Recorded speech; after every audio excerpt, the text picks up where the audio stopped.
Diqqətli izləyicilərimiz xatırlayır ki, mən bir məşhur həkimdən danışmışdım. Bu məşhur həkim Apro Hospitalının rəhbəri Yadigarov Şahmir Yusufoğlu.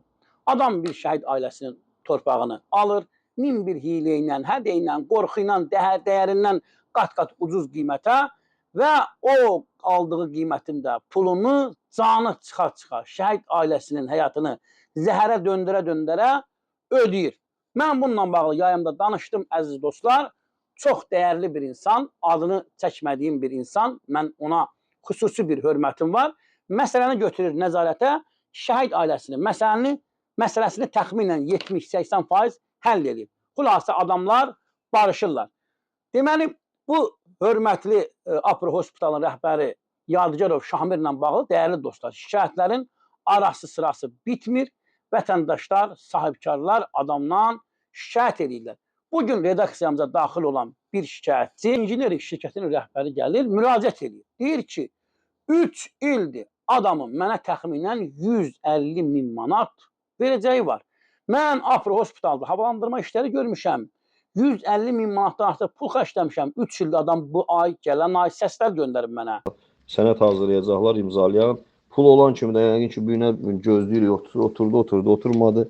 Gələn həftənin 1-ci günündə bəzən olmur. 2-3-ə biz sizə köçürmə edib sevindirəcəyik inşallah. Adam deməli qaymasını göndərin mənə. Nəsə də əlində nə var göndərin mənə. Qardaş, sən bu cəmaatdan nə istəyirsən? Ay Şahmir doktor, ay gözəl insan. İndi bəzi məlumatlarda gəlir ki, deyir Elnur müəllim onun nə bilim maliyyə işlərinə başqa adam baxır, ona vəsaiti nə bilim başqa bir adının çəkilməsini istəməyən bir keçmiş bir vəzifəli şəxs olub. Yəni kim olub olsun da.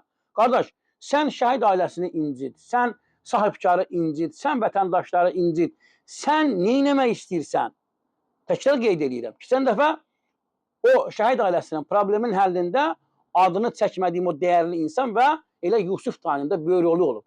Deməli, bu Yusuf dayı çağırar Şahmiri, mənə dostlar dedilər.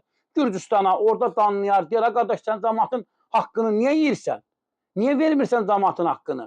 İndi mən buradan elə fürsətdən istifadə edib Yusuf dayıya da müraciət edirəm. Siz Allah bu Şahmiri çağırın, buna deyin, versin sahibkarın pulunu, versin adamların pulunu. Digər adamlar da vardı. Orada əlavə 4-5 nəfər adam var.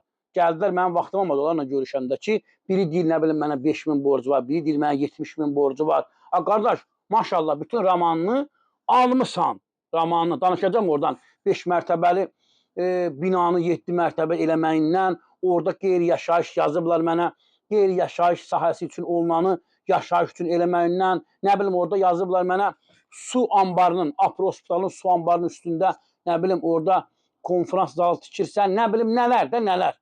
Yəni, sənlə bağlı hörmətli Şahmir doktor, şikayətlərin arası bitmir. Adəti qurumlardan da biz xahiş edirik buradan, injinerik şirkətinin rəhbərinin haqqını alın, verin sahibkarlara, dövlət başçısı özü dəstək olur. Sahibkarları deyir, incitməyin.